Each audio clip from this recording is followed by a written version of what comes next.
ሰላም በመላው ዓለም የምትከታተሉን ውድ የሰውነት ሚዲያ ቤተሰቦቻችን ለዛሬ ብትሰሟቸው ያልናቸውን መረጃዎች ይዘንላችሁ መጥተናል። በቅድሚያም አርዕስቶችን እንሆ።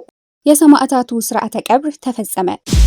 አንድ ዓለም አቀፋዊ ሳይንቲስት መጽሐፍ ቅዱስ ሊሻሻል አይገባውም ማለቱ ተሰማ። በግፍ የተገደሉት የዝቋላ ገዳም መናኔ ስርዓተ ቀብራቸው ተፈጸመ። ሊቀ ትጉሃን ቆሞስ አባ ወልደ ሚካኤል በተወለዱበት ቀን አረፉ።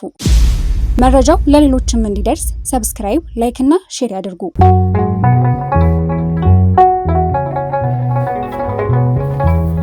አሁን ሁሉንም በዝርዝር እንመለከታቸዋለን።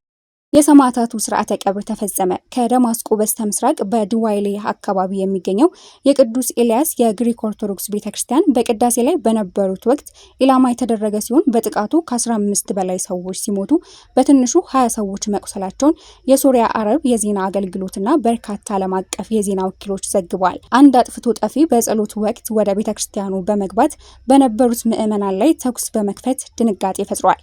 ከዚያም የሚፈነዳ ቀበቶ በማፈንዳት ከፍተኛ ፍንዳታ በማድረግ የቤተክርስቲያኑ ክፍሎች ወድሞ የበርካታ ሰዎች ሕይወት መቅጠፉ አይዘነጋም። በዚህም በወቅቱ ሰማዕትነትን ከተቀበሉ በተጨማሪ የሟቾቹ ቁጥር 22 መድረሱም ይታወሳል። የእነዚህ ሰማዕታትም ስርዓተ ቀብር በክብር ተፈጽሟል። እነሆ የዚህን ዓለም ፈተና በድል አጠናቀቁ። ከክርስቶስ ፍቅር ማን ይለየናል? መከራ ወይስ ጭንቀት ወይስ ስደት ወይስ ስራ ወይስ ራቁትነት ወይስ ፍርሃት ወይስ ሰይፍ ነውን? ስለ አንተ ቀኑን ሁሉ እንገደላለን፣ እንደሚታረዱ በጎች ተቆጠርን ተብሎ እንደተጻፈ ነው። በዚህ ሁሉ ግን በወደደን በእርሱ ከአሸናፊዎች እንበልጣለን። ከፍታም ቢሆን ዝቅታም ቢሆን ልዩ ፍጥረትም ቢሆን በክርስቶስ ኢየሱስ በጌታችን ካለ ከእግዚአብሔር ፍቅር ሊለየን እንዳይችል ተረድቻለሁ የሚለውን የወንጌል ቃል በተግባር ፈጽመዋል። የግሪክ ኦርቶዶክስ ቤተክርስቲያን የቅዱስ ኤልያስ ቤተክርስቲያን በደማስቆና በአካባቢዋ ከሚገኙ ታዋቂ የክርስቲያን አብያተ ክርስቲያናት አንዱ ነው። ከነቢዩ ኤልያስ ጋር የተቆራኘ በመሆኑ በጥንታዊና ታሪካዊነቱ ይታወቃል።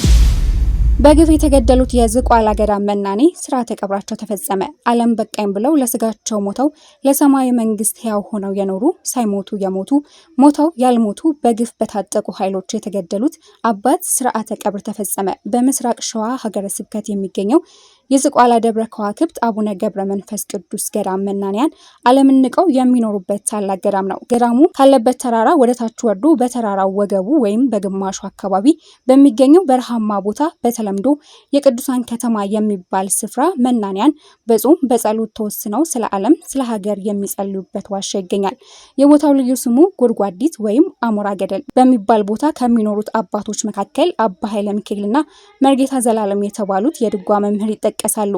የገዳሙ አስተዳደር በበረሃ ወድቀው ስለ ዓለም ሰላም ለሚለምኑ አባቶች በተወሰነ ጊዜ ድርጎ ወይም ምግብ ተማሪዎች እንዲያደርሱላቸው ያደርጋል።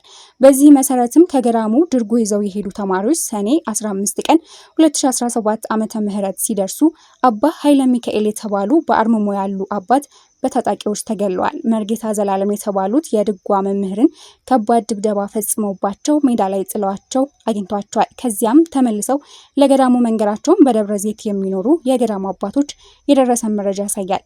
በግፍ የተገደሉት መናኑ አባ ኃይለ ሚካኤል ክቡር አጽማቸው ወደ ገዳሙ ወጥቶ ስርዓተ ቀብራቸው ሰኔ 16 ቀን 2017 ዓ.ም በገዳሙ ቅጽር ግቢ በሚገኘው ለቀደሙት ሰማዕታት አጽም ባረፈበት ቦታ ተፈጽሟል። በቅዱሳን ከተማ የሚኖሩ ሌሎች መናንያን አካባቢውን ለቀው ተሰደው ወደ ገዳሙ ሄደዋል። አበው በገዳም የሚኖሩት ምድራዊ ክብርና ሀብት ፈልገው አይደለም። ጤዛ ልሰው ድንጋይ ተንተርሰው የሚኖሩት ስጋቸውን በመንፈሳዊ ተጋድሎ አስገዝተው ለመላው ዓለም ለሀገራቸውና ለወገኖቻቸው ለመጸለይ ነው። በጸሎታቸው ምድራዊውን ዓለም ከሰማያዊው ዓለም ጋር የሚያገናኙ ድልድዮች አባቶችን በእንዲህ አይነት አስነዋሪ ድርጊት የሚፈጽሙ አካላት ከህሊናቸውም ከፈጣሪያቸውም የተጣሉ በመሆናቸው ይህንን አስነዋሪ ድርጊት መላው ኢትዮጵያውያን ሊያወግዙትና ወንጀለኞችን በሕግ ሊጠየቁ እንደሚገባ የአካባቢው ነዋሪዎች ተናግረዋል። አንድ ዓለም አቀፋዊ ሳይንቲስት መጽሐፍ ቅዱስ ሊሻሻል አይገባውም ማለቱ ተሰማ። ደቡብ ኮሪያው ሳይንቲስት ያንግ ሆንግ ኪም መጽሐፍ ቅዱስ ሊሻሻል አይገባውም ማለቱ ተሰማ። ኪም የዓለም ከፍተኛ የአእምሮ ምጥቀት ወይም የአይኪው ሪከርድ ባለቤት ነው። ሳይንቲስቱ መጽሐፍ ቅዱስ ፍጹም ዘላለማዊና የፈጣሪ የመጨረሻው ቃል ነው። ስለሆነም መጽሐፍ ቅዱስ ሊሻሻል አይገባውም፣ ዓለምም መጽሐፍ ቅዱስ ላይ መድረስ አለበት በማለት ተናግሯል። ሊቀ ትጉሃን ቆሞስ አባ ወልደ ሚካኤል በተወለዱበት ቀን አረፉ። አባ ብርሃኑ ህዝበ ቀድስ ዘአርሲ ደብረ ምጽላል ሰኔ 13 1929 ዓመተ ምህረት በሰሜን ሸዋ ፊቼ ሰላሌ ዞን ተወልደው ሰኔ 13 2017 ዓመተ ምህረት በተወለዱ በ88 ዓመታቸው አረፉ።